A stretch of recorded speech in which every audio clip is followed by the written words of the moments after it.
হয়েছে চিটি? কোনো স্বপ্ন দেখেছো নাকি? না দিদি, যখন বেবি ডল কেঁদে উঠেছিল পাপুর মুখটা দেখার মতন ছিল। দিদি, আমি ভেবে নিয়েছি আমরা কি খেলবো। চিটি, ডক্টর ডক্টর খেলবো। ওখানে আমি ডক্টর হব আর তুমি নার্স, আর আমাদের বেবি ডল হবে পেশেন্ট। দাঁড়াও, যদি বেবি ডল হয় তাহলে আমি খেলবো না।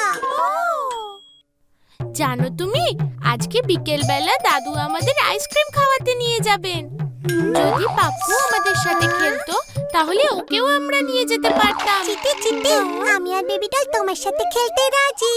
আইসক্রিমের জন্য এইটুকু তো করতেই পারি। কি বলে? আরে তেমন না, চিটির জন্য এইটুকু কি করতে পারি না?